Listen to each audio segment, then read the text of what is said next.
প্রিয় দর্শক, সকলকে স্বাগতম জানিয়ে শুরু করছি আমাদের আজকের পর্ব।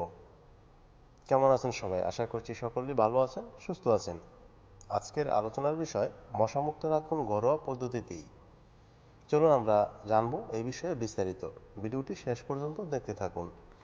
আর যারা আমার এই চ্যানেলে নতুন তারা প্লিজ চ্যানেলটি এখনই সাবস্ক্রাইব করুন এবং পাশে থাকা বেল বাটনটি অন করে দিন পরবর্তী ভিডিওর নোটিফিকেশন পাওয়ার জন্য। যারা চ্যানেলটি সাবস্ক্রাইব করছেন তাদেরকে অসংখ্য ধন্যবাদ। বাড়ির আশপাশে অপরিষ্কার নালা বা জলাশয়ের কারণে মশার উপদ্রব বেশি হয়ে থাকে।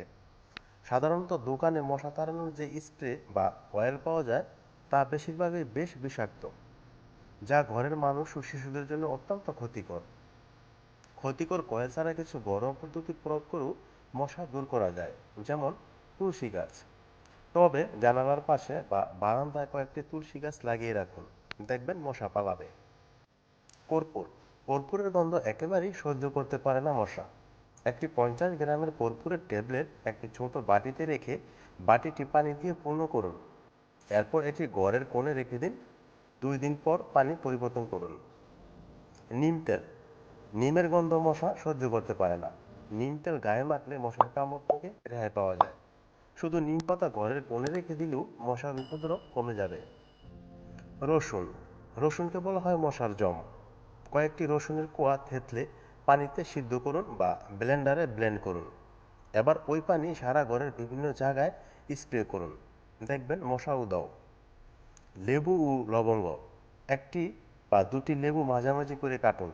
এরপর কাটা লেবুর ভেতরের অংশে অনেকগুলো লবঙ্গ গেঁথে দিন। লবঙ্গের ফুল বাইরে থাকবে আর পেছনের অংশ যেন লেবুতে গেঁথে থাকে। এবার সেই লেবুর টুকরোগুলো প্লেটে করে ঘরের কোণে রেখে দিন, দেখবেন কিছুক্ষণের মধ্যেই ঘরে মশা নেই। সুগন্ধি মশারা সুগন্ধি খুব অপছন্দ করে।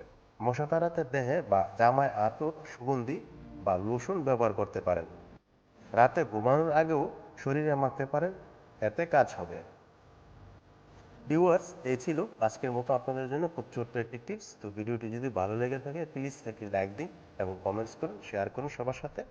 আর নিয়মিত নিত্য নতুন ভিডিও পেতে চ্যানেলটি এখনই সাবস্ক্রাইব করুন এবং আমাদের সাথেই থাকুন।